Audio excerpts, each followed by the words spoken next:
دوستو بزرگوں السلام علیکم ورحمۃ اللہ وبرکاتہ۔ میرا آج کا موضوع اسلامی تاریخ کے حوالے سے رجب المرجب کے مہینے کے حوالے سے میرا آج کا موضوع ان نفوس کے بارے میں ہے کہ جن کے بارے میں اللہ تبارک و تعالی نے آج سے 1400 سال پہلے اس قرآن مجید میں محبت کا اظہار کرتے ہوئے فرمایا رضی اللہ عنہ و رضوا عنہ۔ اب اس کے بعد کئی لوگ آتے رہے، صحابہ کرام رضوان اللہ تعالی علیہ مجمعین کے بارے میں مختلف اقوال بولتے رہے۔ شاہ ولی اللہ محدث دہلوی رحمہ اللہ نے فرمایا کہ صحابہ کی فضیلت ان کے مقصد کی وجہ سے ہے کہ ان کا مقصد کیا تھا؟ ان کا مقصد اتنا عظیم کہ شاہ ولی اللہ محدث دہلوی رحمہ اللہ فرماتے ہیں کہ ہر چیز کا ایک حساب ہوتا ہے، ہر چیز کی ایک فضیلت ہوتی ہے، وہ اس کے کام کی وجہ سے۔ صحابہ کی فضیلت ان کے مقصد کی وجہ سے تھی، اور وہ مقصد کیا تھا کہ نبی کریم صلی اللہ علیہ وسلم اور بعد میں آنے والے جو لوگ ہیں قیامت تک ان کا آپس میں رابطہ قائم کرنا۔ اور یہ چیز دیکھ لیجئے کہ صحابہ کرام نے نبی کریم صلی اللہ علیہ وسلم کا رابطہ اور واسطہ جو بنا دیا بعد میں آنے والوں کے لیے، اتنا بہترین واسطہ اور رابطہ کسی اور دین میں نہیں ہے۔ اسی وجہ سے اللہ تبارک و تعالی نے صحابہ کی وجہ سے اسلام کا غلبہ، اسلام کو اپنا غلبہ حاصل ہوا کہ صحابہ کرام نے کوئی کسر نہیں چھوڑی کہ نبی کریم صلی اللہ علیہ وسلم سے کہ مبارک منہ سے، مبارک زبان سے نکلی ہوئی چیز، نکلے ہوئے الفاظ رہتی دنیا تک محفوظ کر دیے گئے۔ اب آج کا میرا موضوع حضرت امیر معاویہ رضی اللہ تعالی عنہ کے بارے میں ہے۔ امیر معاویہ رضی اللہ تعالی عنہ قریش کی جس شاخ سے ہیں، دیار عرب کے اندر دو ہی ایسے قبائل تھے، دو ہی ایسے شاخیں تھی قریش کی کہ جو بالکل نمایاں تھی۔ نمبر 1 بنو ہاشم اور نمبر 2 بنو امیہ۔ بنو ہاشم تو نبی کریم صلی اللہ علیہ وسلم کی وجہ سے ہمیشہ فوقیت میں رہے گی، ان سے بہترین قریش کی اور کوئی شاخ نہیں ہو سکتی، کیونکہ نبی کریم صلی اللہ علیہ وسلم جس کرۂ ارض کے جس حصے پر پیدا ہوئے وہ حصہ، پھر نمبر 2 اللہ تبارک و تعالیٰ نے اپنے پیارے حبیب کو جس خاندان میں پیدا کیا، وہ خاندان، وہ قبیلہ،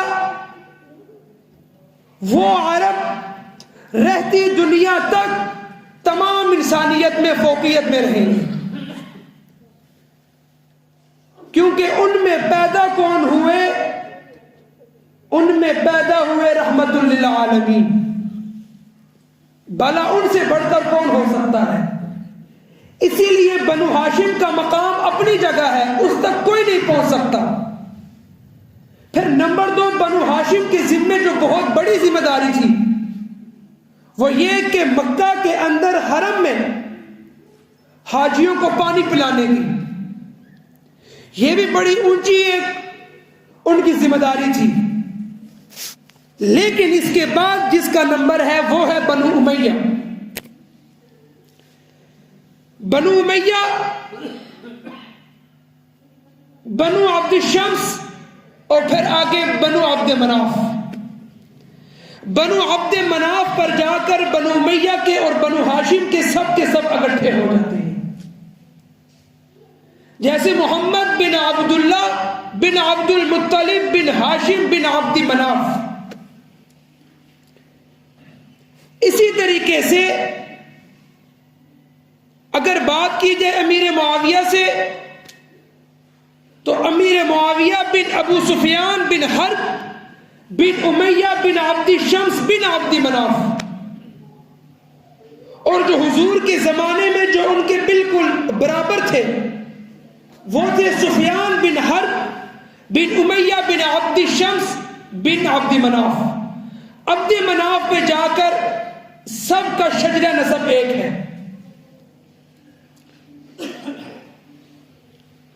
اب قبول اسلام امیر معاویہ رضی اللہ تعالی عنہ کے بارے میں کہ انہوں نے اسلام کب قبول کیا، ایک روایت کے مطابق عمرۃ القضاء 7 ہجری کو اسلام قبول کر لیا تھا، پر ہجرت نہیں کی تھی، ہجرت نہیں کی تھی اور مکہ ہی میں تھے۔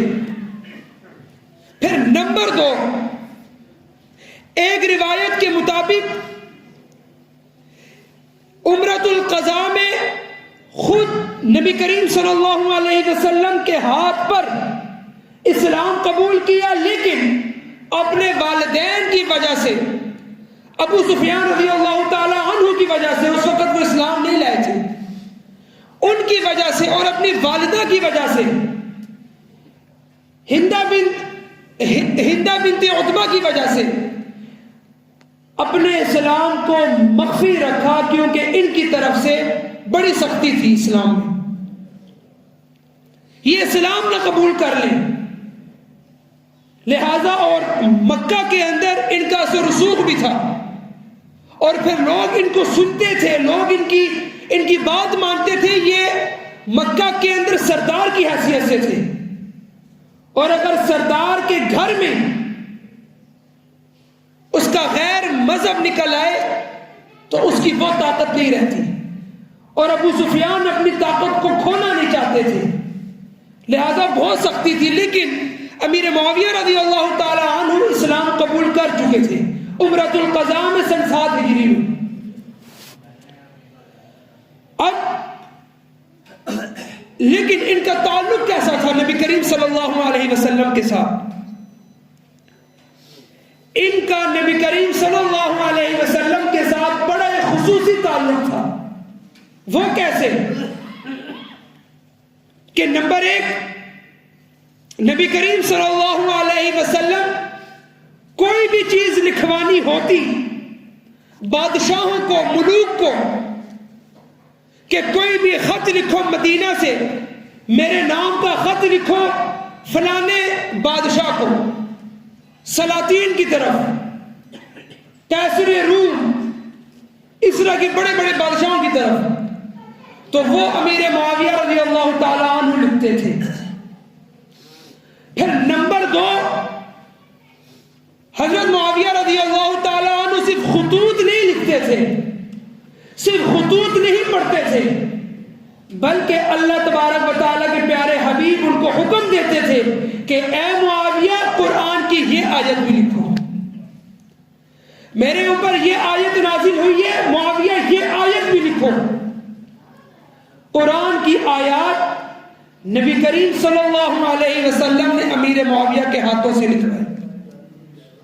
اگر ان کے ایمان پر شک کیا جائے تو ہمارے پاس قرآن بھی محفوظ نہیں بچتا، اور اگر قرآن محفوظ نہیں تو نبی کی رسالت محفوظ نہیں، لہذا کسی بھی صحابی کے اوپر حملہ ڈائریکٹ نبی کریم صلی اللہ علیہ وسلم کی ذات پر حملہ ہے، کیونکہ تربیت یافتہ جماعت صحابہ کرام کی جماعت ہے۔ اللہ تبارک و تعالیٰ نے فرمایا قرآن مجید میں یتلو علیہم آیاتہ ویزکیہم، کہ نبی تلاوت کرتا ہے ان پر، کن پر؟ صحابہ کرام پر، ویزکیہم، تاکہ ان کا ان کا وہ تزکیہ نفس ہو جائے، ان کا اندر سے وہ نفس پاک ہو جائے. اگر صحابہ کرام نعوذ باللہ ان کا ایمان نہیں تھا تو پھر تو اللہ تبارک و تعالیٰ نے جو مقصد بیان کیا اپنے نبی کا، پھر تو نبی اپنے مقصد میں پورا نہیں ہوا. جب صحابہ کا تزکیہ نفس ہوا ہی نہیں تو ہم کیسے کہہ سکتے ہیں کہ نعوذ باللہ اللہ کے نبی اپنے مقصد میں پورا ہو گئے؟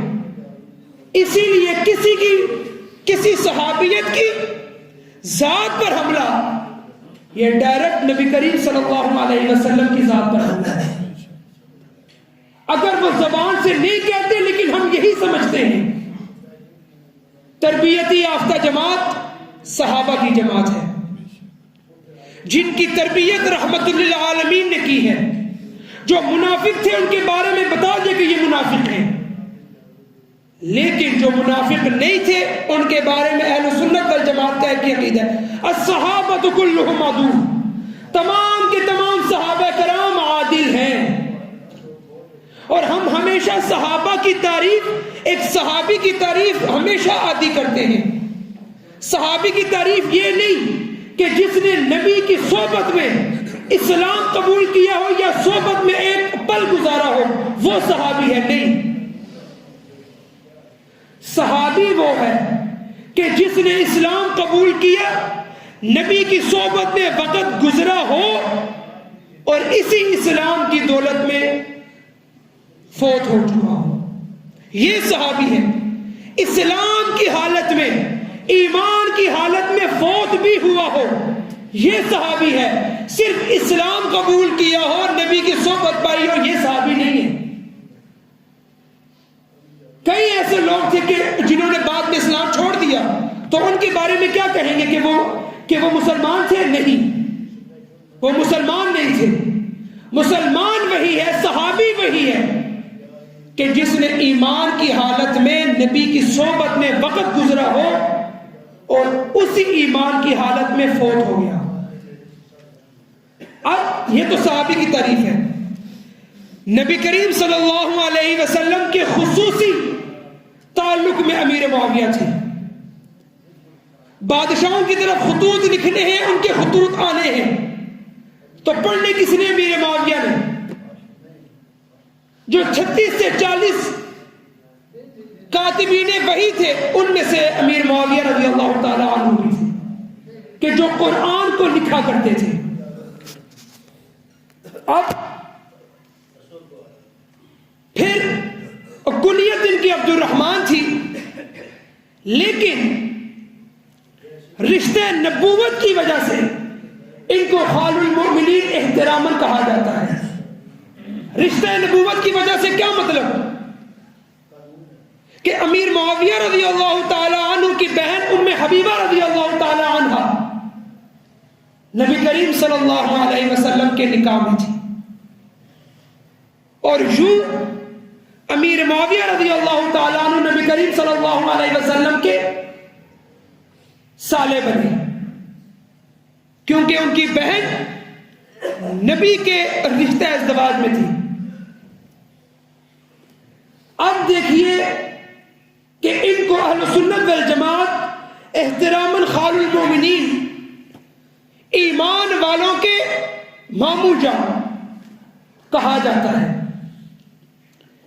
اور ان کی ایک خصوصیت یہ بھی تھی کہ نبی کریم صلی اللہ علیہ وسلم کے اکثر سر کے بال حضرت معاویہ رضی اللہ تعالی عنہ کاٹا کرتے تھے. عبداللہ بن عباس رضی اللہ تعالیٰ عنہ کی حدیث ہے، فرماتے ہیں کہ امیر معاویہ رضی اللہ تعالیٰ عنہ مشخص کے ذریعے، یہ ایک آلہ ہے لوہے کا جو اس وقت بالوں کو کاٹنے کے لیے استعمال ہوتا تھا، تو مشخص کے ذریعے معاویہ رضی اللہ تعالیٰ عنہ حضور کے بال کاٹتے تھے اور پھر ان کو اپنے پاس محفوظ کرتے تھے بطور تبرک کے. اور خاص دعائیں اللہ تبارک و تعالیٰ کے پیارے حبیب نے کیا فرمائی؟ صحیح حدیث ہے، اللہ تبارک و تعالیٰ کے پیارے حبیب نے فرمائی امیر معاویہ رضی اللہ تعالیٰ عنہ کے بارے میں اس کے راوی عبد الرحمن بن ابی عمیرہ رضی اللہ تعالی عنہ ہیں. فرماتے ہیں وقال النبی صلی اللہ علیہ وسلم اللہم اجعلہ ہادیا مہدیا وہدہ وہدہ. اللہ کے نبی دعا کر رہے کہ اے اللہ معاویہ کو ہادی بنا دے, مہدیاً ہدایت یافتہ بنا دے, وہدہ ہدایت دینے والا, ہدایت یافتہ, وہدہ بھی, اور اس کے ذریعے سے دوسروں کو ہدایت نصیب فرما. یہ دعا نبی کریم صلی اللہ علیہ وسلم نے مانگی ہے حضرت معاویہ رضی اللہ تعالی عنہ کے بارے میں. اللہم اجعلہ ہادیا مہدیا وہدہ وہدہ بھی. امیر معاویہ رضی اللہ تعالی عنہ کو خود بھی ہدایت یافتہ بنا اور اس کے ذریعے لوگوں کو بھی ہدایت یافتہ بنا. ایسی دعا جس زبان اطہر سے نکلی ہو تو کیا اللہ اسے قبول نہیں کرے گا؟ یہ تو ہمارا ایمان ہے کہ نبی کریم صلی اللہ علیہ وسلم جس شخصیت کے بارے میں جو دعا کریں گے وہ دعا قبول تو ہوگی ہوگی. ہمارا ایمان ہے کہ جتنی دلائل ہمارے سامنے لے ہم ان حدیثوں کو نہیں چھوڑ سکتے. ہم کیسے ان حدیث کو چھوڑ کر ایک ایسی چیز کے پیچھے چلے کہ جس کا نہ منہ ہے نہ کچھ. اب یہ تھی شخصیت امیر معاویہ رضی اللہ تعالی عنہ کی. مسئلہ یہ ہے کہ ہم حضرت امیر معاویہ رضی اللہ تعالی عنہ کی شخصیت اور طرز حکومت کو الگ الگ انداز سے نہیں دیکھتے, ہم ایک ہی رخ سے دیکھتے ہیں. حضرت امیر معاویہ رضی اللہ تعالی عنہ کی شخصیت ایسی جامع شخصیت تھی کہ جن کے بارے میں نبی کی زبان اطہر سے ایسے الفاظ نکلے اور نبی کے ساتھ ایسے خصوصی توجہ تھی اور ایسا خصوصی تعلق تھا کہ نبی کی زبان بھی خاموش نہ رہی. یہ شخصیت ہے. پھر طرز حکومت کے اندر بھی امیر معاویہ رضی اللہ تعالیٰ عنہ کی بہترین, اختلافات اپنی جگہ تھے ان کے, لیکن کسی باہر والے کا دخل قابل قبول نہیں تھا. جب حضرت علی رضی اللہ تعالی عنہ اور حضرت معاویہ رضی اللہ تعالی عنہ آمنے سامنے, تو قیصر روم نے یہ سمجھا کہ یہی موقع ہے کہ امیر شام کے سامنے اپنی حمایت لے آؤ تاکہ ان کو قوت ملے اور اس طرح آپس میں مسلمان اور جھگڑے. فوری طور پر ان کا ایلچی آیا, کہا کہ ہم امیر معاویہ کے ساتھ ہیں, ہم علی کے خلاف ہیں, ہم ان کے ساتھ بیٹھنے کے لیے تیار ہیں اور ہم ان کے خلاف جنگ کے لیے تیار ہیں. حضرت معاویہ رضی اللہ تعالیٰ عنہ نے یہ بات سنی, حضرت علی کو موقع نہیں دیا بات کرنے کا, فوری کہا اے رومی کتے, تو دونوں بھائیوں کے درمیان نہیں آ سکتا. اگر تو نے یہ کوشش کی تو اللہ کی قسم معاویہ تیرے لیے یہ زمین تنگ کر دے گا. اختلاف ہے, اختلاف اپنی جگہ, لیکن کوئی تیسرا بیچ میں آ جائے یہ قابل قبول نہیں تھا. یہ رشتہ تھا صحابہ کرام میں.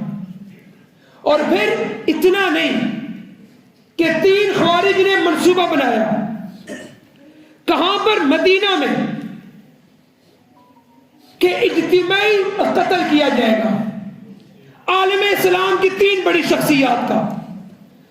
نمبر 1 حضرت علی المرتضی رضی اللہ تعالی عنہ کا. نمبر 2 حضرت معاویہ بن ابو سفیان رضی اللہ تعالی عنہ کا. نمبر 3 حضرت عمر بن عاص رضی اللہ تعالیٰ عنہ کا، ان تین شخصیات کا قتل وہ کر دیا جائے، ان کا اسلام ویسے ڈوب جائے گا۔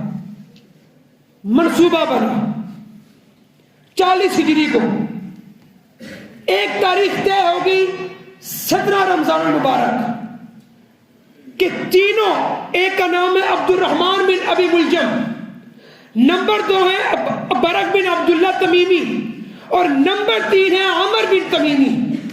یہ 3 خوارج ہیں۔ ان تینوں کا منصوبہ تھا کہ ان تینوں بڑی شخصیات کو مارو، اگر یہ نہ مرے تو خود کو مار دو، کیونکہ پھر ہمیں یہ لوگ نہیں چھوڑیں گے۔ ایک کو بھیج دیا گیا کوفہ، جہاں پر حضرت علی تھے، ایک چلا گیا شام میں جہاں پہ امیر معاویہ تھے، ایک چلا گیا مصر میں جہاں پہ عمر بن عاص رضی اللہ تعالیٰ عنہ تھے۔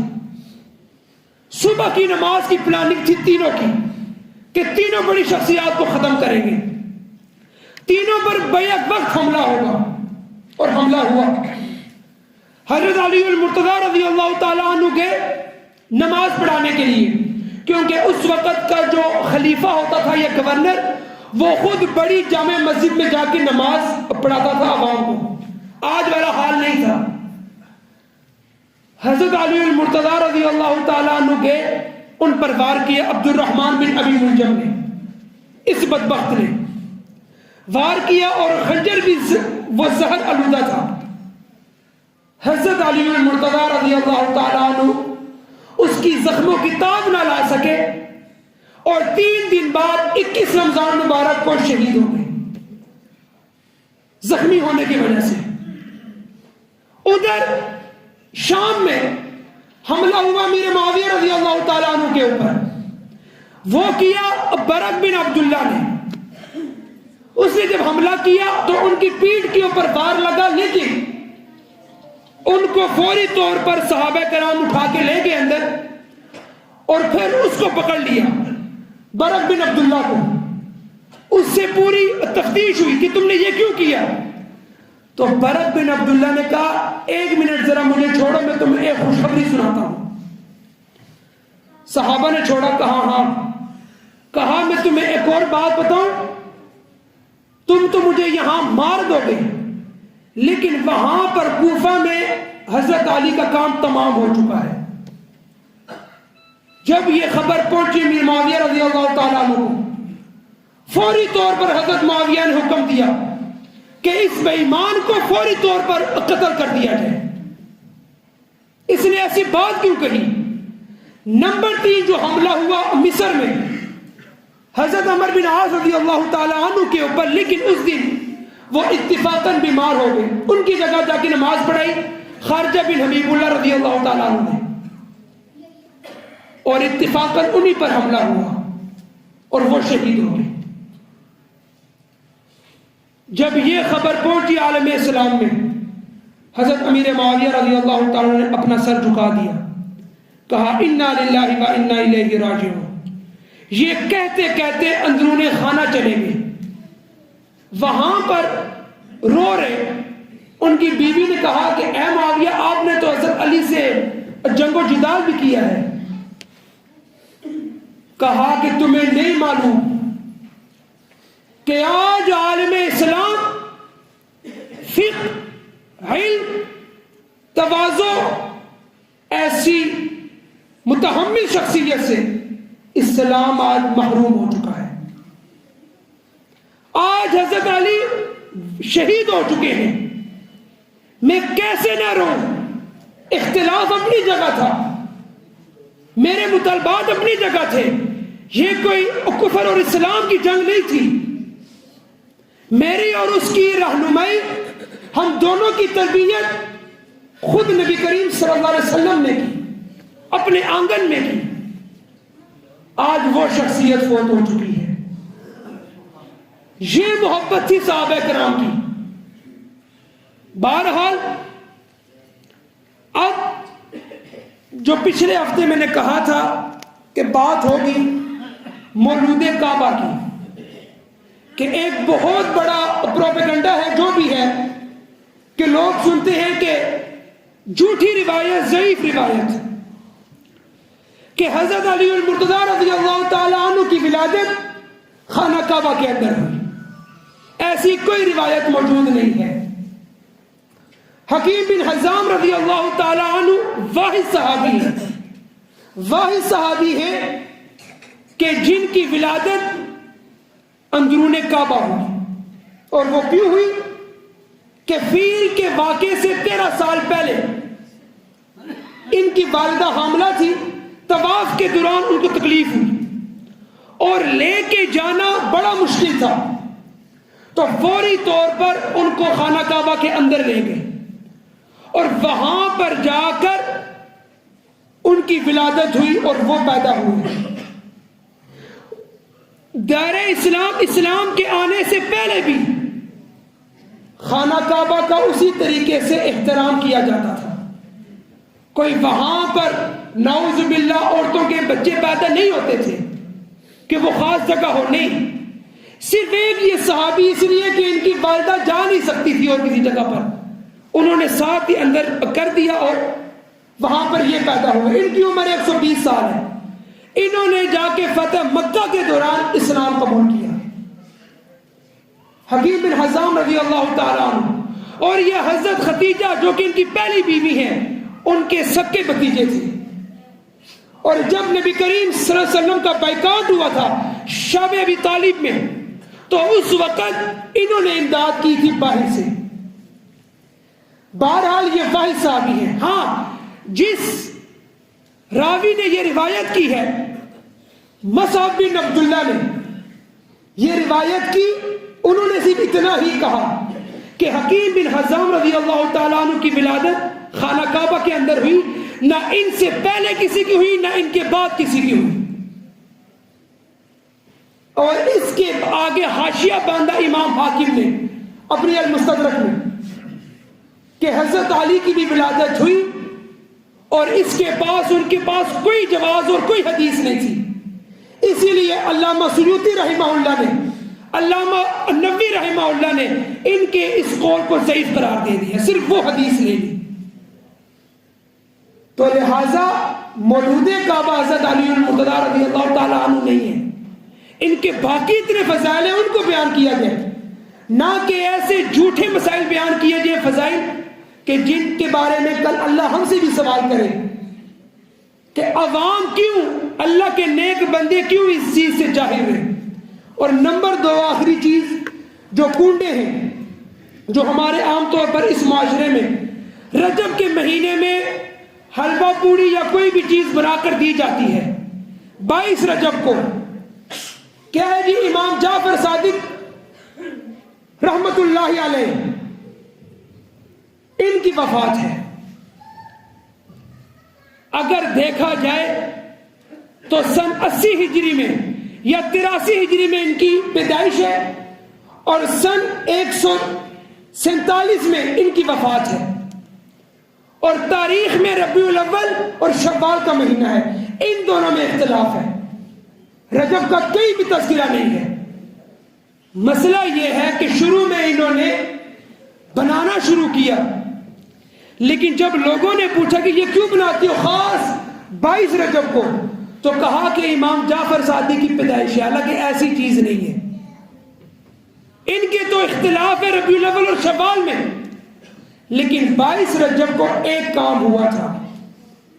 22 رجب کو حضرت معاویہ رضی اللہ تعالی عنہ کی وفات ہے، اس کی خوشی میں یہ یہاں پر کھانا پکاتے ہیں اور تقسیم کرتے ہیں، انہیں کہا جاتا ہے رجب کے کنڈے، لہذا اس کے کھانے سے بھی گریز کیجئے۔ یہ ہمارے لیے جائز نہیں ہے کہ ہم ایک صحابی کی وفات کے اوپر مزے مزے کے کھانے کھائیں، اب تو معلوم ہو چکا ہے آپ سب کو، لہذا اگر کوئی ایسی آپ کے سامنے ڈش آئے 22 رجب کو، آپ سائڈ پہ کر دیں، ہم نے نہیں کھانا۔ اور اگر کوئی ایسی بات ہو تو بولو ہمیں یہ چیز دکھلاؤ کہ امام جعفر صادق رحمت اللہ علیہ کی کب ہوئی ان کی پیدائش اور کب ہوئی ان کی وفات۔ کیوں ہم سنیوں کو، اہل سنت والجماعت کو دھوکے میں ڈالا ہوا ہے؟ یہ سوال آپ پر بنتا ہے کہ آپ ان سے پوچھئے جو آپ کو ایسی چیزیں کھلائیں. لہٰذا ان چیزوں سے گریز کیجئے اور صحیح معنوں میں علمی طور پر آپ لوگ اپنی زندگی بسر کریں. اللہ تبارک و تعالیٰ سے دعا ہے جو کچھ بھی کہا گیا ہمیں عمل کرنے کی توفیق.